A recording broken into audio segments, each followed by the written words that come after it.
Welcome to Telugu capital. నేను మీ advocate Sasikanth. ఇవాళ నాతో మా కొలీగ్ అడ్వకేట్ శ్వేత గారు ఉన్నారు. నమస్తే మేడం. నమస్తే మేడం, సిబిఐ లేటెస్ట్గా సిబిఐ కూడా కొన్ని గైడ్ లైన్స్ సుప్రీంకోర్టు ఇస్తాం జరిగింది.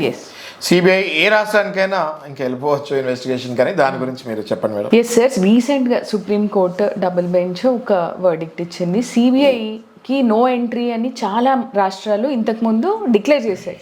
తమిళనాడు కానీ, ఆంధ్రప్రదేశ్ కానీ, బెంగాల్, ఛత్తీస్గఢ్, కేరళ ఇట్లాంటి రాష్ట్రాలన్నీ సిబిఐకి మా పర్మిషన్ లేకుండా ఎంట్రీ లేదు, మా స్టేట్లోకి, మా రాష్ట్రంలోకి రావడానికి వీల్లేదు, ఏ ఎంక్వైరీస్ సిబిఐ చేయడానికి వీల్లేదు వితౌట్ స్టేట్ గవర్నమెంట్స్ పర్మిషన్ అని చెప్పడం జరిగింది.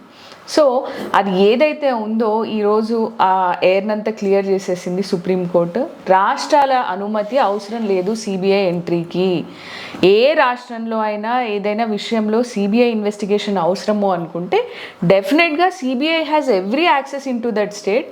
ఆ స్టేట్లోకి వెళ్ళి వాళ్ళు స్వచ్ఛందంగా ఇన్వెస్టిగేషన్ చేసుకోవచ్చు.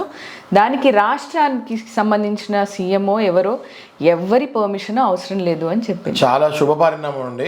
చెప్తుంటే I remember one thing, our country is a federalistic, quasi federalistic state. అంటే సెంట్రల్ గవర్నమెంట్ ఇన్వాల్వ్మెంట్ కూడా half of the matters almost state లో జరిగే వాటిలో కూడా డైరెక్ట్ గా ఇన్వాల్వ్ అయ్యే హక్కు, రైట్ సెంట్రల్ గవర్నమెంట్ కూడా ఉంటుంది. ఏ రాష్ట్రానికి ఆ రాష్ట్రం నేను సపరేట్ కంట్రీ అని చెప్తానికి ఉండదు. India is a quasi federalistic state కాబట్టి కంపల్సరీగా central government will have those rights. ఇలా చేస్తాం వల్ల ఆ రాష్ట్ర పరిధిలో ఉన్న పొలిటీషియన్స్ కూడా తప్పులు చేస్తానికి ఆస్కారం ఉండదు. థ్యాంక్ యూ అండి. Thanks for good information.